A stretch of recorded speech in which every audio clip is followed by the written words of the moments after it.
কতদিন থেকে চলছে সব? বলো, চুপ কেন আছো?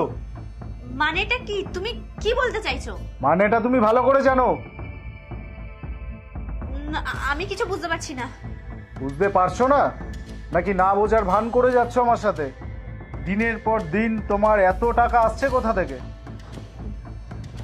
আরে আমি তো তোমাকে কোনো হাত খরচা দিই না। তবে কি এই টাকাগুলো তোমার বয়ফ্রেন্ড জোগাচ্ছে? তুমি তুমি কি সব বলছো এগুলো? ঠিকই বলছি। আমি আমি কোনোদিন ভাবতে পারিনি তুমি আমাকে এসব কথা বলবে। ভাবতে তো আমিও পারিনি যে তুমি আমাকে এইভাবে ঠকাবে। আমার বউ, সে নাকি একটা পর পুরুষের বাইকে চেপে বাড়িতে আসছে। ছি! ও বুঝলাম তুমি কেন এরকম রেগে আছো। আসলে তুমি যাকে দেখেছো না, ও তো আমার বন্ধু হয়। ও রিসেন্টলি বিয়ে করেছে। ওর বউয়ের জন্য একটা গিফট কিনতে গিয়েছিলাম, তাই ও আমাকে নিয়ে গেছিল। আর অনেকটা রাত হয়ে গেছে বলে আমাকে বাড়ি অবধি ড্রপ করে দিয়ে গেল। বন্ধু না নতুন বয়ফ্রেন্ড কিনা দিনের পর দিন তোমাকে এত এত করে টাকা দিয়ে যাচ্ছে, তোমার লজ্জা করে না?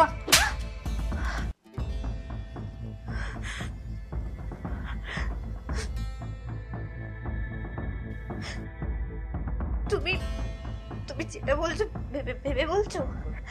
আবার কি বন্ধু থাকতে পারে না? হ্যাঁ, এতকাল তো ছিল না, আজ হুট করে কোথা থেকে উদয় হলো এই বন্ধুগুলোর? আর এই যে দিনের পর দিন কেনাকাটা হচ্ছে, এই টাকাগুলো কি সেই কি তোমাকে দিচ্ছে? না, এই সব টাকা তোমার টাকা। আমার? হ্যাঁ হ্যাঁ তোমার। আজ পর্যন্ত যে নাকি তোমার হাতে টাকাই দিল না, সেটা আমার টাকা? বাহ রে বাহ, ভালো।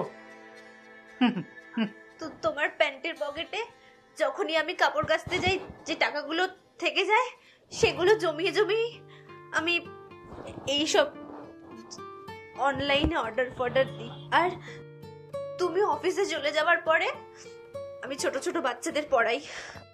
বাচ্চাদের পড়াও মানে? তুমি তো এর আগে আমাকে কোনোদিন বলোনি। কি করে বলতাম? তুমি জানলে কি আমায় পড়াতে দিতে? আমি তো লাখ লাখ টাকা জমাতে পারি না, কিন্তু 2 মাস পড়িয়ে 5-6 হাজার টাকা জমিয়েছি, যাতে তোমাকে একটু হেল্প করতে পারি, তোমার স্যালারিটা কিছুটা সেভ করতে পারি। আর তুমি কি না আমাকে... সরি, আমি হয়তো না জেনে শুনে তোমাকে অনেক বাজে কথা বলে ফেলেছি, কিন্তু তুমি আমাকে এই কথাগুলো তো আগে বলতে পারতে। সরি পূজা, রিয়েলি সরি।